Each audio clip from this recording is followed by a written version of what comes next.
আসসালামু আলাইকুম। আমি ডাক্তার মঞ্জুর মোর্শেদ। আজ আমরা কথা বলবো একটি অত্যন্ত গুরুত্বপূর্ণ বিষয় নিয়ে। গরমকালে কতটুকু পানি পান করা উচিত এবং কেন এটি আমাদের শরীরের জন্য অত্যন্ত গুরুত্বপূর্ণ। গরমের সময় আমরা অনেকেই বাইরে কাজ করি, হাঁটাহাঁটি করি, ব্যায়াম করি এবং ঘরের মধ্যেও ঘামিয়ে যায়। কিন্তু অনেক সময় বুঝতে পারি না যে আমাদের শরীর ধীরে ধীরে পানি শূন্য হয়ে যাচ্ছে। তো কেন এটি গুরুত্বপূর্ণ? আমাদের শরীরে প্রায় 60% পানি দিয়ে তৈরি। পানি আমাদের শরীরের তাপমাত্রা নিয়ন্ত্রণ করে, রক্ত সঞ্চালনে সাহায্য করে, পুষ্টি উপাদান শরীরের বিভিন্ন অংশে পৌঁছে দেয় এবং কিডনির মাধ্যমে যে বর্জ্য পদার্থ আছে সেটি বের করে দেয়। গরমকালে ঘামের মাধ্যমে শরীর থেকে অনেক পানি বের হয়ে যায়। সেই পানি যদি আমরা পূরণ না করি তাহলে ডিহাইড্রেশন বা পানি শূন্যতা দেখা দিতে পারে। আসুন একটু জেনে নিই পানি শূন্যতার লক্ষণ কি।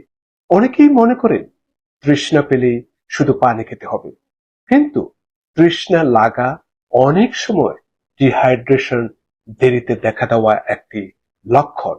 এর আগে যে লক্ষণগুলো দেখা দিতে পারে সেগুলো যেমন এই যে মুখ শুকিয়ে যাওয়া, মাথা ঘোরা, দুর্বল লাগা, মাথা ব্যথা, মনোযোগে অ্যাটেনশনটা কমে যাওয়া, প্রস্রাবের রং গাঢ় হয়ে যাওয়া, হার্টবিটটা বেড়ে যাওয়া।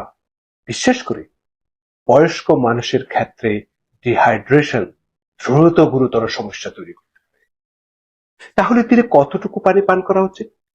সবার জন্য কিন্তু এক নিয়ম নয়, তবে সাধারণভাবে নারীদের জন্য দৈনিক প্রায় 2 থেকে 2.7 লিটার এবং পুরুষদের জন্য দৈনিক প্রায় 2.5 থেকে 3.7 লিটার পানি বা তরল গ্রহণ উপকারী হতে পারে। গরমে যারা বাইরে কাজ করেন, ব্যায়াম করেন বা বেশি ঘামেন, তাদের আরো বেশি পানি প্রয়োজন হতে পারে। আসুন একটু জেনে নিই হৃদ রোগীদের জন্য কি কোনো বিশেষ পরামর্শ আছে।